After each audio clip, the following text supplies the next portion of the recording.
Ladies and gentlemen, the return of Fred Matiang'i, the former Cabinet Secretary of Interior, is something that has sent out a clear message in the politics of the Republic of Kenya.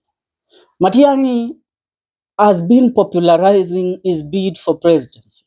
Though behind the curtains he has been quiet, but on the ground, some people have been campaigning and trying to lobby the support for Matiang'i's presidential candidature come the year 2027. Matiang'i returned in the country yesterday night. He was received by a few leaders. But let me tell you one thing. It seems that the return of Dr. Fred Okieng'o Matiang'i has disrupted the opposition function as a whole. Why am I saying so? Matiang'i is being popularized through the Jubilee Party. In December last year, the Secretary General of Jubilee, Jeremiah Kioni, walked out of the Jubilee Party. Are we together? He walked out of the Jubilee Party. And the reason why he walked out, he realized that though the Jubilee Party is bigger than all the parties they were with in the said opposition coalition, like Akina Wiper, NAK Kenya, DAPK, all of them, they are not as big as Jubilee is. Are we together? So he realized that Martha Karua, Kalonzo Musyoka, Eugene Wamalwa, and Rigathi Gachagua were trying to shortcharge the Jubilee Party and to leave Matiang'i out of the picture when they make the decision. You know, the popularity of the parties in the coalition is what determines the candidate that will become the flag bearer of the whole coalition. Jubilee Party being the biggest in the said coalition, Matiang'i, as its preferred presidential candidate, was supposed to be crowned as the flag bearer of the team. But Kalonzo Musyoka was not taking that. Same to Eugene Wamalwa and same to Rigathi Gachagua and Martha Karua. So if they weren't taking that, Jeremiah Kioni decided it's high time I walk out of this coalition. So Jeremiah Kioni walked out and he started campaigning for Matiang'i through Jubilee. He started this tour in Kisii, went to Nyamira, he went to Kajiado, he went to Narok, and he has been continuing with the same route, trying to popularize Matiang'i through the Jubilee ticket. Are we together? Now, Matiang'i has returned. Facts must be put on the table.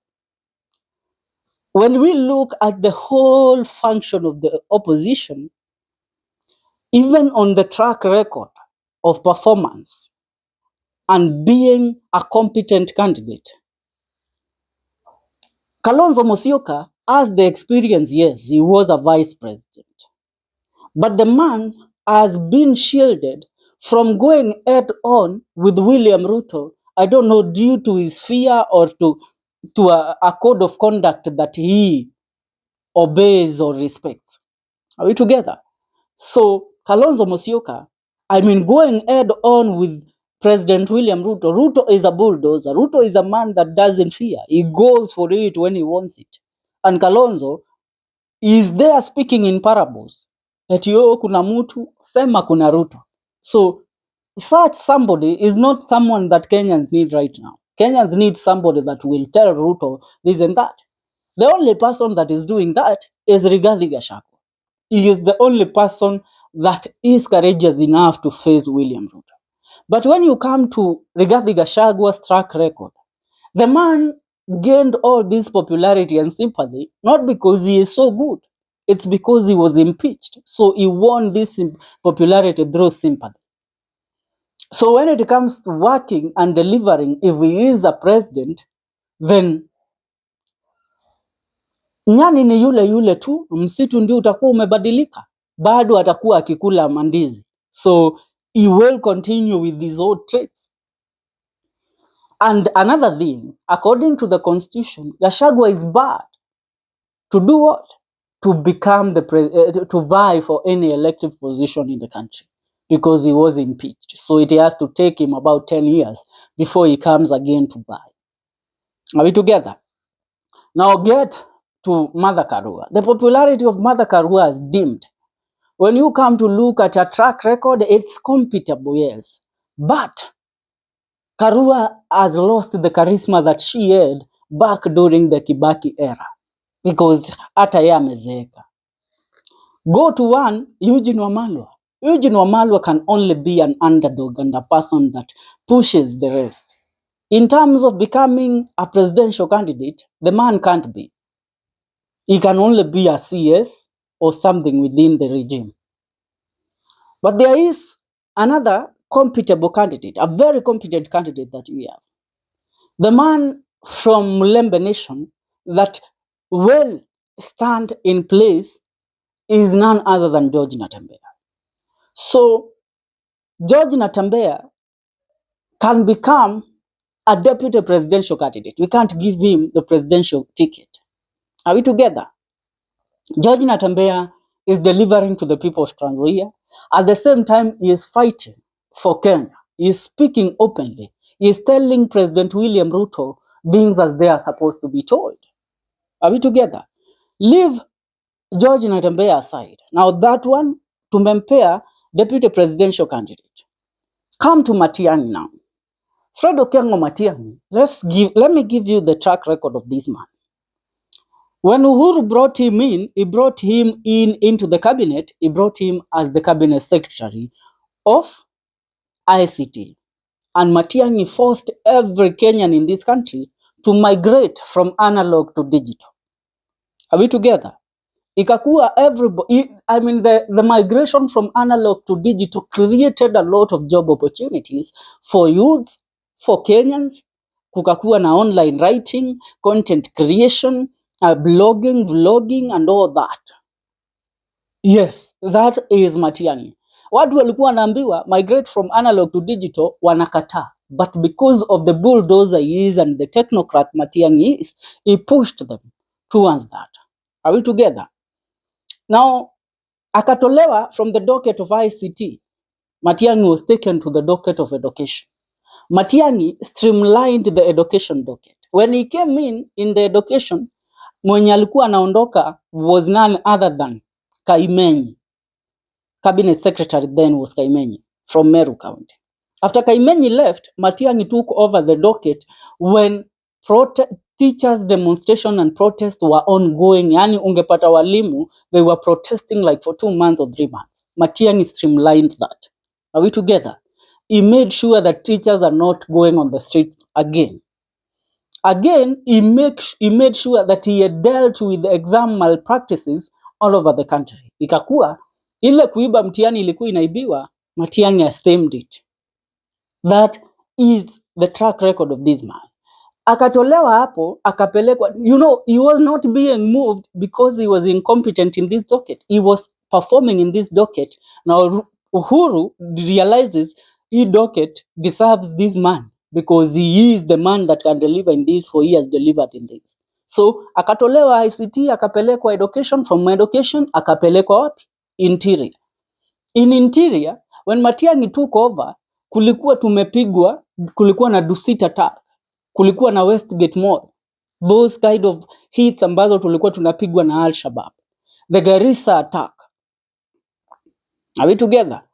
When he came in, Matiang'i, through him, he was able to channel a very huge budget from the Kenyan treasury to streamlining the NIS, the National Intelligence Service, and to combat any crime that could have been committed by the terrorists who were invading the country that moment. So under ICT, Matiang'i dealt with Al-Shabaab completely. And then he decided again to deal with banditry in the North Rift Valley, the Rift Valley region. Alipigana na bandits wakaisha. Bandits came to arose again after Kithure Kindiki came in. And Kindiki himself also dealt with bandits. The man that has failed to deal with them is none other than the current Kipchumba Murkomen. Are we together? So when this track record is laid forward and how this man is a bulldozer when it comes, Matiang'i is a dictator, and he's a good dictator because he dictates when it is right. He dictates when he is supposed to dictate. Sio dictator yule ana dictate ndio ajifaidi, alikuwa anafanya dictatorship ndio afaidi wa Kenya. Let me tell you, if Kalonzo was in government, angekuwa amenyamaza. If Gachagua was in government, angekuwa amenyamaza. Are we together? But for Matiang'i, we have seen his track record. And that's why I'm telling you, the opposition is disrupted. Kalonzo anaona Matiang'i is a threat. So there is no possibility that Kalonzo is going to become the flag bearer of the opposition with Matiang'i there. Same thing to the rest of them. And if Kalonzo can't become the flag bearer, he cannot also become the I mean, how should I say, the running mate, the deputy presidential candidate. He can't, because when we see the votes that Kalonzo brings in comparison to the votes that Natembeya will bring if he is named as the deputy presidential candidate, Kalonzo hawezi fikia kura, Wakamba hawezi leta kura zenye zitaletwa na Mlembe Nation, but anaweza kuja that, and that is one thing that Kalonzo does not want to hear. So currently, the opposition is in shambles. I don't know how they will make their decision.